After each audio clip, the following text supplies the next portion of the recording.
आज Doubtnut app download करें। Doubtnut पर अपने सभी गणित, रसायन विज्ञान, भौतिक विज्ञान और जीव विज्ञान के डाउट्स का करो सफाया। बस प्रश्न की फोटो खींचो, एक ही प्रश्न को क्रॉप करो और तुरंत वीडियो सोल्यूशन पाओ। अभी डाउनलोड करें। प्रश्न है, एक आयताकार लूप में जिसका क्षेत्रफल a, फेरों की संख्या n तथा इसमें प्रवाहित धारा I है, एक समान चुंबकीय क्षेत्र में रखा है। पहला, लूप पर अधिकतम बल लागू होना क्या होगा। दूसरा, स्थायी संतुलन की स्थिति में लूप का अभिविन्यास क्या होगा। ठीक है, प्रश्न में हमें क्या दिया हुआ है, एक आयताकार लूप लिया है, ठीक है, जिसका क्षेत्रफल a तथा फेरों की संख्या n है। तो हम यहाँ पर चित्र बना लेते हैं। यहाँ पर हमने इस चित्र में एक आयताकार लूप लिया हुआ है a, b, c, d। ठीक है, इस आयताकार लूप को हम लोगों ने क्या किया है, एक समान चुंबकीय क्षेत्र में क्या किया है, स्वतंत्रता पूर्वक लटका दिया है, जिसके कारण इसमें क्या होती है, I धारा प्रवाहित होती है। ठीक है, I धारा प्रवाहित होने के बाद क्या होता है, इनमें बल युग्म बनता है। ठीक है, ये क्या है, यहाँ पर इनमें एक बल युग्म बन रहा है। बल युग्म बनने के बाद क्या होता है, ये जो बल युग्म है वो क्या करता है, कुंडली को घुमाकर उसके चुंबकीय क्षेत्र के लंबवत, मतलब यहाँ पर जो चुंबकीय क्षेत्र की दिशा है, ठीक है, इसके लंबवत करने का प्रयास करता है। ठीक है, क्या करता है, इस चुंबकीय क्षेत्र की दिशा के लंबवत करने का प्रयास करता है। अर्थात जो ये हमारा कुंडली का अक्ष है, ठीक है, ये क्या है, हमारा कुंडली का अक्ष।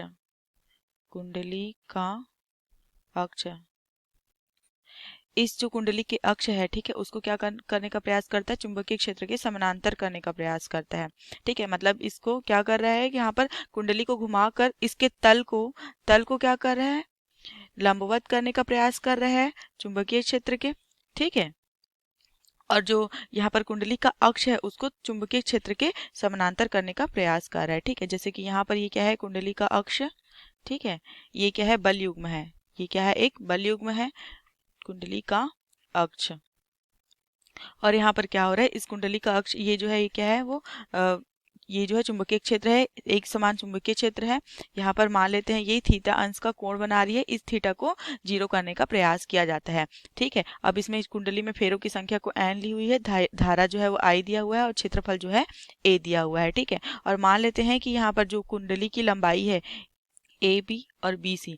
ठीक है, तो हम लोग क्या ले लेते हैं, यहाँ पर ए बी को क्या ले लेते हैं, बी ले लेते हैं, और बी सी को क्या ले लेते हैं, एल ले लेते हैं। ये क्या है, कुंडली की लंबाई है, और ए बी क्या है, कुंडली की चौड़ाई है। ठीक है, तो हम यहाँ पर देखेंगे कि जो कुंडली की लंबाई है एल, ठीक है, वो क्या है, यहाँ पर चुंबकीय अक्ष के लंबवत है। ठीक है, तो चुंबकीय अक्ष के लंबवत होने के कारण यहाँ पर क्या लगेगा, बी सी, यहाँ पर जो बी सी भुजा है उस पर लॉरेंज बल लगेगा। ठीक है, लॉरेंज बल F1 लगेगा, क्या लगेगा, लॉरेंज बल F1 लगेगा। तो F1 क्या हो जाएगा, F1 बराबर लॉरेंज बल, क्या हो जाएगा, F बराबर ILB। ठीक है, क्योंकि इसकी लंबाई क्या है, L है, L लंबाई पर बल लग रहा है और चुंबकीय क्षेत्र के लंबवत है यह BC भुजा जो है वो, और इसमें धारा कितनी प्रवाहित हो रही है, I धारा प्रवाहित हो रही है, और इसका जो चुंबकीय क्षेत्र है वो क्या है, एक समान चुंबकीय क्षेत्र है B। ठीक है, तो यहाँ पर क्या हो जाएगा, लॉरेंज बल F1 हो जाएगा। अर्थात यहाँ पर जो हम लोग हमारा जो बल युग्म बना है, ठीक है, इस आयताकार लूप के कारण जो क्या बना है, यहाँ पर बल युग्म बना है, चुंबकीय क्षेत्र में जब रखते हैं तो धारा प्रवाहित होने पर, तो यहाँ पर जो बल लग रहा है वह क्या है, F1 लॉरेंज बल, जो यहाँ पर हमने समीकरण 1 में निकाला है। ठीक है, ठीक इसी प्रकार क्या होगा, जो यहाँ पर हमारी ए बी और सी डी भुजा है, ठीक है, ए बी और सी डी भुजा क्या है, यहाँ पर जो ये जो हमारा ए बी और जो सी डी है वो क्या है, यहाँ पर चुंबकीय अक्ष के समानांतर है। ठीक है, क्या, ए बी और सी डी, तो इसके कारण जो बल है लॉरेंज बल वो शून्य हो जाएगा, क्योंकि चुंबकीय क्षेत्र के समानांतर होने के कारण इन पर कोई बल नहीं लगेगा। ठीक है, हमने यहाँ पर जो लॉरेंज बल F1 निकाला था वो कहाँ पर निकाला था, BC भुजा पर निकाला था। ठीक है, क्योंकि ये क्या था, चुंबकीय क्षेत्र के लंबवत था, क्या था, चुंबकीय क्षेत्र के लंबवत था। अब इसके अलावा जो AD भुजा है वह भी क्या है, चुंबकीय क्षेत्र के लंबवत है। ठीक है, तो यहाँ पर AD भुजा पर जो हमारा लॉरेंज बल है वो क्या हो जाएगा, F2 बराबर ILB हो जाएगा। ठीक है, ये क्या हो गया, हमारे समीकरण 2 हो गया। मतलब कि क्या होता है, जब चुंबकीय क्षेत्र के समानांतर भुजा है, ठीक है, तो उस पर क्या होगा, चुंबकीय बल कोई चुंबकीय बल नहीं लगेगा, चुंबकीय बल 0 होगा। ठीक है, परंतु जब क्या है, लंबवत है, तो उस पर जो चुंबकीय बल लगेगा वो क्या होगा, लॉरेंज बल होगा। ठीक है, तो अब हम आगे देखते हैं कि इस बल युग्म में यहाँ पर क्या लग रहा था, BC भुजा के कारण F1 लग रहा था, यहाँ पर जो है AD भुजा के कारण क्या लगेगा, F2 लगेगा। अब हम देखेंगे कि जो हमारा यह बल है वह क्या है, एक दूसरे के समान है, मतलब एक दूसरे के बराबर है, परंतु क्या है, यहाँ पर हम इस चित्र में देख सकते हैं कि ये एक दूसरे के समान और विपरीत है। मतलब बल जो है वह क्या है, एक दूसरे के समान तथा विपरीत है। ठीक है, तो एक दूसरे के समान तथा विपरीत होने के कारण क्या होते हैं, ये कुंडली पर बल युग्म का निर्माण करते हैं। मतलब जब भी क्या होता है, यहाँ पर जो लॉरेंज बल है एक दूसरे के समान तथा विपरीत यहाँ पर दो बिंदुओं पर यहाँ पर लग रहा है। ठीक है, मतलब कि दो भुजाओं पर लग रहा है, यहाँ पर एडी और ये बीसी और एडी पर। तो ये समान और विपरीत होने के कारण क्या करते हैं, बल युग्म का निर्माण करते हैं। बल युग्म का कार्य करते हैं या फिर निर्माण करते हैं। ठीक है, इसके कारण क्या होते हैं, इस बल युग्म के कारण क्या होती है, जो हमारे यहाँ पर कुंडली का अक्ष है, जो हम यहाँ पर बात कर रहे थे, ये घूम रही है। क्यों घूम रही है, मतलब जो चुंबकीय क्षेत्र के समानांतर होने, चुंबकीय अक्ष के समानांतर होने का प्रयास कर रही है, जो कुंडली का अक्ष है वो क्यों, इस बल युग्म के कारण ही। किसके कारण ही, इस बल युग्म के कारण। ठीक है, इस बल युग्म के कारण क्या हो रही है यहाँ पर चित्र में, ये देखिए यहाँ पर क्या हो रही है, दक्षिणावर्त घूम रही है, दक्षिणावर्त घूम रही है। ठीक है, और दक्षिणावर्त घूम के क्या हो रहा है, ये कुंडली का अक्ष जो है वह चुंबकीय क्षेत्र के अक्ष के समानांतर होने का प्रयास कर रही है। अब इसके कारण यहाँ पर क्या लग रहा है, एक बल लग रहा है, जिसको हम लोग क्या बोलते हैं, विक्षेपक बल बोलते हैं। क्या बोलते हैं, बल युग्म के आघूर्ण को क्या बोलते हैं, बल युग्म के आघूर्ण को विक्षेपक बल बोलते हैं। विक्षेपक बल आघूर्ण, विक्षेपक बल आघूर्ण। ठीक है, अब हम इस विक्षेपक बल आघूर्ण का मान निकालेंगे तो क्या हो जाएगा, क्या है कि हमने यहाँ पर चित्र में देखा कि यह जो कुंडली का अक्ष है वह चुंबकीय क्षेत्र के अक्ष से क्या बना रही है, थीटा अंश का कोण बना रही है। ठीक है, और यहाँ पर जो F1 और F2 जो बलों के बीच में जो दूरी है वो क्या हो जाएगी हमारी, ये जो हमारा अक्ष है वो क्या हो जाएगा, अगर ये कोण बना रही है तो ये इनकी बीच की जो दूरी है वो क्या हो जाएगी, b sin थीटा हो जाएगी। अर्थात क्या होगा, क्योंकि जो थीटा अंश का जो कोण बन रहा है, ठीक है, इस कोण को क्या करेंगे, हम दो घटकों में विभाजित करेंगे। ठीक है, इसको हम लोग दो घटकों में जब विभाजित करेंगे तो हमारा क्या होगा, यहाँ पर ये जो है वो हमारा बी कॉस थीटा हो जाएगा, और ये वाला क्या हो जाएगा, बी साइन थीटा हो जाएगा। क्या हो जाएगा, ये बी कॉस थीटा, यहाँ पे क्या हो जाएगा, बी साइन थीटा। हमने क्या किया है, दो घटकों में विभाजित किया है।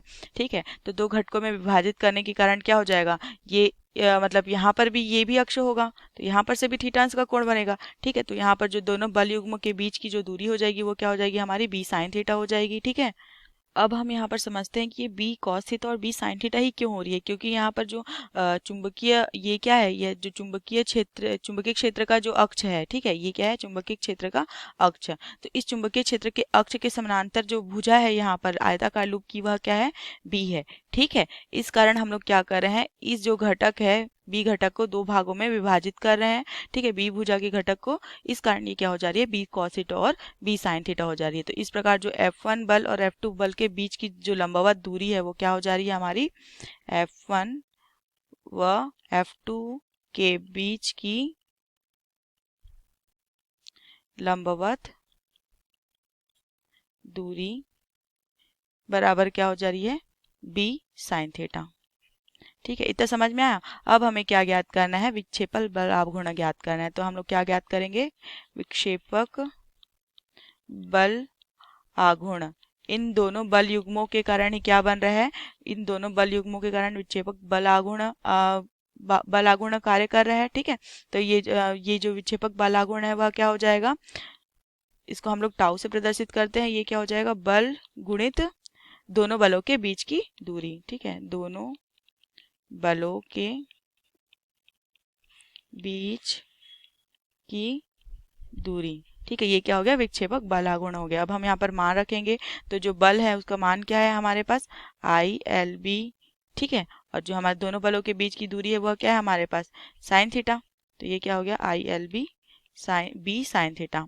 ठीक है, अब हम यहाँ पर देख सकते हैं कि जो हमारा L है और B है वो क्या है, आयत की लंबाई और चौड़ाई। ठीक है, तो इस कारण क्या हो जाएगा, यह क्षेत्रफल हो जाएगा, क्योंकि एल बी बराबर क्या हो जाएगा, क्षेत्रफल हो जाएगा। ठीक है, हम लोग को प्रश्न में क्षेत्रफल ए दिया हुआ है, तो हम लोग यहाँ पे मान रख देंगे।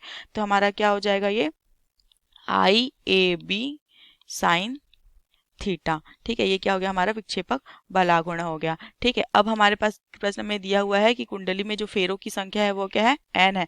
ठीक है, तो जब हम लोग यहाँ पर कुंडली में फेरों की संख्या रखेंगे तो यहाँ पे जो हमारा विक्षेपक बल आघूर्ण है वो क्या हो जाएगा, NIAB साइन थीटा हो जाएगा। ठीक है, क्या हो जाएगा, NIAB साइन थीटा। ठीक है, यही हमारा क्या है, विक्षेपक बलागुण है, यही हमें ज्ञात करना था। ठीक है, ये क्या हो गया, हमारा चौथा समीकरण हो गया। अब हम देखेंगे कि ये जो है जब तल के जब चुंबकीय क्षेत्र के लंबवत तथा चुंबकीय क्षेत्र के समानांतर होगा तो क्या होगा। ठीक है, इसे हम यहाँ पर चित्र में देखते हैं। ठीक है, अब ये क्या है, यहाँ पर हमारा कुंडली का अक्ष है। इस कुंडली के अक्ष को हम लोग क्या कर रहे हैं, चुंबकीय क्षेत्र के अक्ष के जब समानांतर लाने का प्रयास कर रहे हैं। ठीक है, तो जब क्या हो जाएगा, यहाँ पर कुंडली का अक्ष जो है वो चुंबकीय क्षेत्र के समानांतर हो जाएगा।